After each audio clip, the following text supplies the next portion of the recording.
வருடாந்தம் 1200 சிறுவர்களுக்கு புற்றுநோய் பாதிப்பு என்பதாக அதற்கு தலைப்பிடப்பட்டிருப்பதை நாங்கள் காணலாம்.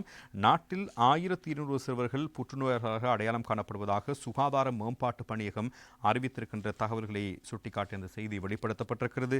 அதிக எண்ணிக்கையிலான சிறுவர்கள் மூளை, எலும்பு மற்றும் டெஸ்டிலுலர் தொடர்புடைய புற்றுநோய்களால் பாதிக்கப்படுவதாக தேசிய புற்றுநோய் ஒழிப்பு வேலைத்தினுடைய சமூக வைத்திய விசேட நிபுணர் சுராஜ் பெரேரா தெரிவித்திருக்கின்ற கருத்துக்களையும் நாங்கள் அதன் மூலமாக காணக்கூடியதாக இருக்கிறது. சுகாதார மேம்பாட்டு பணியகத்தில் நேற்று முன்தினம் இடம்பெற்ற செய்தியாளர் சந்திப்பின் பொழுதுதான் அவர் இந்த விடயங்கள் குறித்த தகவலை வெளிப்படுத்தியிருப்பதையும் நாங்கள் காணலாம். பல்வேறு முக்கியமான விடயங்களை சுட்டிக்காட்டியே அவர் இந்த விடயத்தை தெரிவித்திருக்கிறார். அநேகமாக சிறுவர் புற்றுநோய்களை குணப்படுத்துவதற்காக வாய்ப்புகள் அதிகம் இருக்கின்றன. ஆனால் சிறுவர் புற்றுநோயை தடுப்பதற்கான வாய்ப்புகள் குறைவு.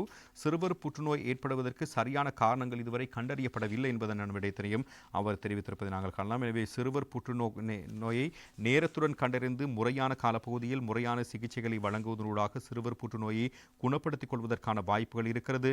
சிறுவர் புற்றுநோய் தொடர்பில் மகரகம அபேக்ஷா வைத்தியசாலையில் சிறுவர் புற்றுநோய் விசேட வைத்திய நிபுணர் மகேந்திர சோமதிலக்க கருத்துக்களை வெளியிட்டிருந்தார்.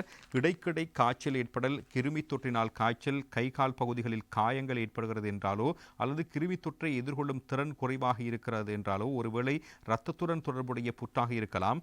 உணவின் மீதான விரக்தி, பாரம் குறைவு, சோர்வு போன்ற உடல் நிலைமைகள் இருந்தாலும் அதுவும் சிறுவர்கள் மத்தியில் புற்றுநோய்க்கான அறிகுறியாக இவை இருக்கலாம் என்பதாக அவர் சுட்டிக்காட்டியிருப்பதையும் நாங்கள் காணக்கூடியதாக இருக்கிறது. அந்த பத்திரிகையிலும் இது குறித்த தகவல் ஒன்று பிரதானமான செய்தியாக வெளிப்படுத்தப்பட்டிருப்பதையும் நாங்கள் காணக்கூடியதாக இருக்கிறது. அதே சந்தர்ப்பத்தில் மூளை சார்ந்த புற்றுநோய்களை ஒரே சந்தர்ப்பத்தில் அடையாளம் காண்பது கடினம்.